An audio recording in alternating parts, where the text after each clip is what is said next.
Hey guys, it's Fred and Sheila McCoy, Hatfield McCoy Museum, Liberty, Kentucky, fredmccoy.com. Sheila's behind the camera. Hi guys, hope you're having a great evening. Or day, I should say. Now I'm at the Hatfield bench. Can you get the H in there? Got the H. These are our benches that set out in front of the museum in the summertime. We brought them in for the fall and winter months now. And guys, an interesting thing, we just done the video on Ellison cotton top mouse that somebody had sent us, where a gentleman had said that cotton top wasn't Ellison Hatfield's, that he was innocent and all that garbage. And Sheila had an interesting thought at the end of the video, and I wish we'd put it on there, but we'll put it on this one. But the gentleman said that the detectives and the prosecutor had wrote the statement for Cotton Top and made him incriminate himself and all these different things. But Sheila had an interesting point. Go ahead, Sheila. According to his own words, before he was hung, he stated the Hatfields made him do it. Now, what better evidence is there than a person's own words? That's not a written statement. That was in front of 7,000 people. Yep. That had gathered to watch the hanging. When they asked him if he had anything to say, and he said, no, he ain't got nothing to say. And then before they put the hood on him, he said, Hatfield's made me do it. Yep. Hatfield's made him do what? He's admitting here that he's done something. Well, he's killed somebody, or he's went with them, or he set fire, or he was there. Mm-hmm. That story said that he wasn't even there. Well, he says in his own voice, in his own mindset, the Hatfields made me do it. Yep. So once again, Cotton Top was there. He was part of it, and he was hung. Rightly so. Randall and Sarah and a bunch of them didn't want him hung. They wanted Cap and Chauncey and Jim Vance brought to justice more than they did the mentally retarded one. But he wasn't as mentally retarded as some people want you to think that he was. He ended up getting married in life and so forth before he was hung. We're going to be on another story here, guys. This story here, a lot of our stories, if you go back and look through other videos, you're probably going to see some of the same topics. Maybe they're written in a different way. This one here is from a different gentleman. So Sheila's got me. I'm not naming people now. I think some people are just putting it on there to be named, and we're not going to do that. Let's let it go. But if you ever see it around, and you'll probably see it, because I see where he just wrote a book. So it's probably going to be out there. And when you see it, you'll know it's bull crap. Jim Vance was never called Bad Jim Vance, nor was he ever called Crazy Jim Vance. Nor was he ever charged with a single crime during his lifetime. He was, in fact, a respected lawman on both sides of the river. Guys, I don't know if there was anything back in those days that you could refer to as a respected lawman. A respected lawman. About the closest you get to that would be old Wyatt Earp. Wyatt Earp was wanted for horse stealing and so forth. So I don't know that you can, there's back in those days, there was some rough characters. Usually the ones that become the police officers happened to be the roughest in the neighborhood. They were tougher than the rest, and that's who they got to try to keep the peace the best they could. So to say Jim Vance was a lawman, he was a respected on both sides of the river. Now, you got to understand, too, that Jim Vance, before 1863, before 1865, and they killed Asa Harmon McCoy, everybody's got a history. Yeah. He had a life before 1865. So I don't know his life up to 1865. I know in 1865, I know the Civil War changed a lot of people. So I don't know what he was before that. He may have been a lawman. It says here that he was a lawman, a constable over in a justice of the peace was appointed a constable, and well, that's not hard to do. Why do you think Devil Anse, Ellison Hatfield, what do you think all these people was at a Kentucky election, and them from West Virginia? They were there to influence the election. They were there to, and it's still that way today.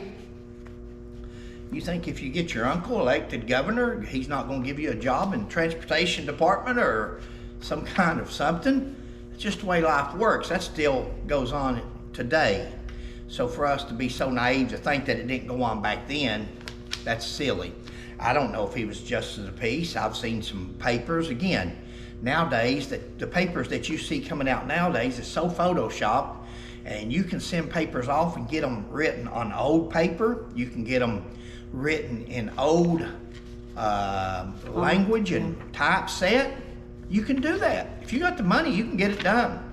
And that's where they're at this point. They're trying so hard to prove that Devil Anse and Jim Vance and Johnsey and Cap and all these people, attorney Cap Hatfield, couldn't read or write, but he was an attorney.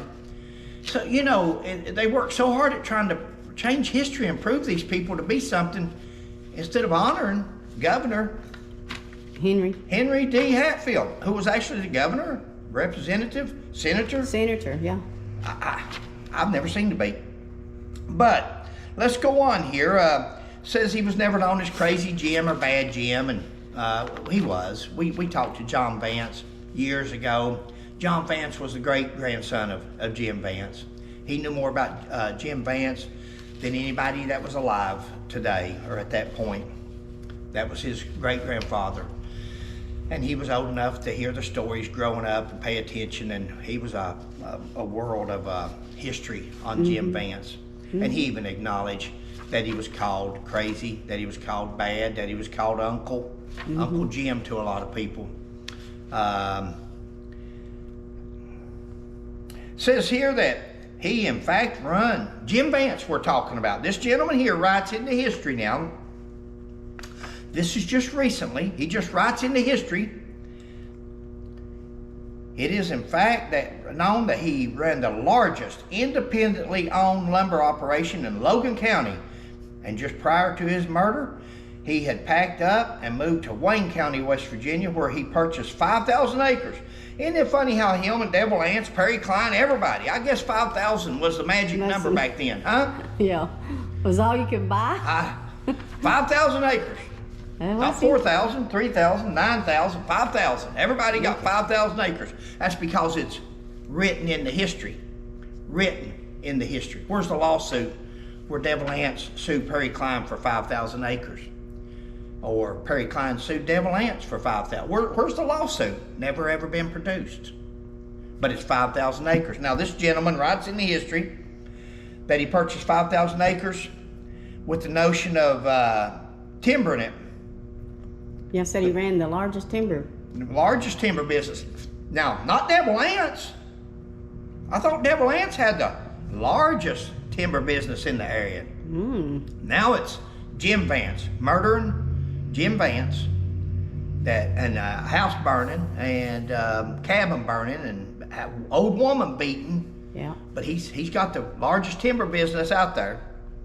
The murder of Jim Vance, leading citizens. The murder of Jim Vance, it led citizens outrage, the people of West Virginia, who demanded that Frank Phillips and Randall McCoy be arrested. And you remember, one gentleman says that Randall McCoy never led anybody anywhere.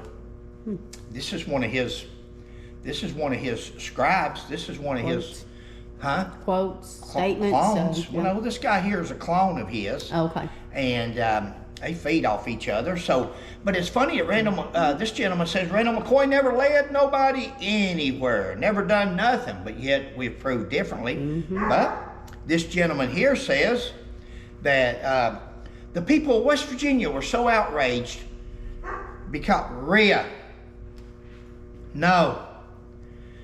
They were so outraged. People of West Virginia were so outraged because they killed Jim Vance that they demanded the arrest of Frank Phillips and Randall McCoy. Why would they demand the arrest of Randall McCoy for? He never done nothing. He never led nobody anywhere.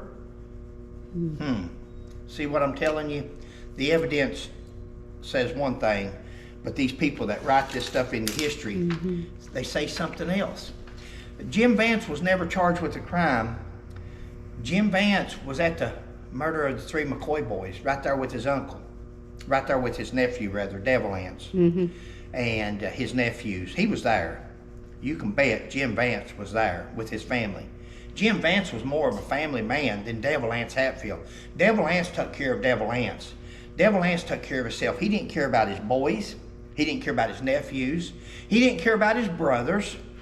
He cared about himself.